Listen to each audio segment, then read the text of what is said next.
پشتون قوم کی تاریخ۔ پشتون قوم، جسے پٹھان بھی کہا جاتا ہے، ایک قدیم قوم ہے جو زیادہ تر افغانستان اور پاکستان کے خیبر پختونخوا، بلوچستان اور قبائلی علاقوں میں آباد ہے۔ پشتونوں کی تاریخ صدیوں پرانی ہے اور ان کے بارے میں مختلف نظریات پائے جاتے ہیں۔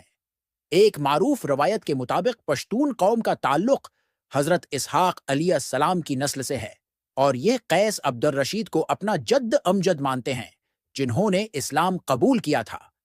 جبکہ بعض مورخین کا ماننا ہے کہ پشتون قوم آریائی نسل سے تعلق رکھتی ہے، جو ہزاروں سال پہلے وسطی ایشیا سے یہاں آئی تھی۔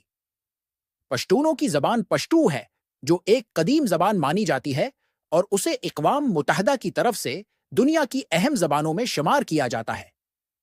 ان کی زندگی میں پشتون ولی یعنی پشتون ضابطہ اخلاق بہت اہمیت رکھتا ہے، جس میں غیرت، مہمان نوازی، بہادری اور انصاف جیسے اصول شامل ہیں۔ ماضی میں بہت سے نامور پشتون حکمران گزرے ہیں، جن میں احمد شاہ ابدالی، بانی افغان سلطنت، شیر شاہ سوری، برصغیر کے مشہور حکمران اور دیگر قابل ذکر ہیں، جنہوں نے اپنے ہم وطنوں کی مدد کے لیے اپنی جانوں کو قربان کیا۔ کارناموں سے تاریخ میں نام کمایا۔ آج بھی پشتون قوم ایک بہادر، غیرتمند اور محنتی قوم کے طور پر پہچانی جاتی ہے، جو اپنی ثقافت، روایات اور زبان سے گہری وابستگی رکھتی ہے۔